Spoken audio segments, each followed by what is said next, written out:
So we cracked out the first Binny Cycling Club structured training ride on Saturday. It was 1 hour in total with 2 blocks of over and unders, so 20 40s, 20-second sprint, 40 seconds recovery.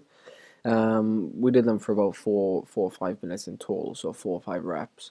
I find these like really good for just keeping your heart rate up and almost tricking your body into thinking it's going hard for 5 minutes when it actually isn't. It's only going hard for 20 seconds at a time.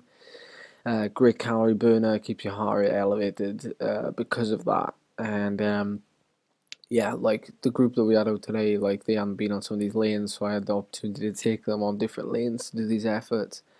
And because there was only 4 of us, because the weather was so bad, it turned into a really kind of good little tight knit community group.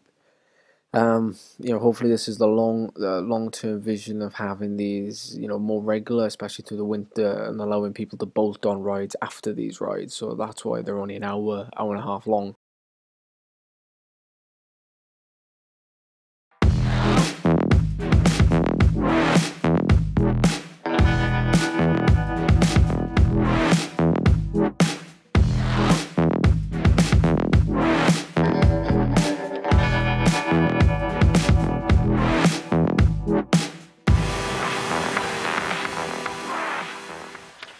Just finished my morning ride, 2 hours.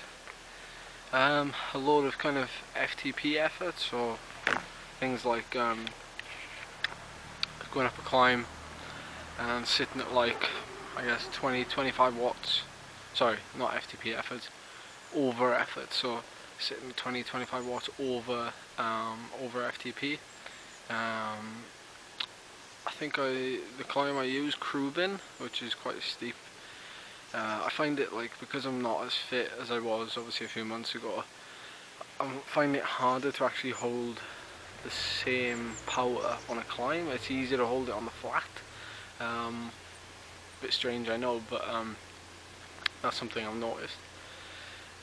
So I did 3 reps of Krubin, about 5 minutes each, so good 15-minute block. Hardly any recovery, like 3-4 minutes. Pretty slippery out today. Like it's -1, 0, which is pretty cold. And it's only 9:30 now, so I've done my 2-hour ride. Feeling really good. Like getting up early and doing it, like just for me, just trumps everything. Then I did a loop, and I made sure I stayed in zone 2 to keep the TSS rolling, because like the aim of what I'm doing right now, like this week now is like a 15-16 hour week, but I'm aiming at like 850 TSS, which is a fairly big week in TSS numbers, but in terms of like hours, it's actually quite small. So yeah, like keeping it rolling. And then I did another one then at Pontiac, which was a fairly decent. That was like 7 minutes. So I've done quite a lot of kind of above threshold work today. I'm feeling good for it. Feeling really good for it.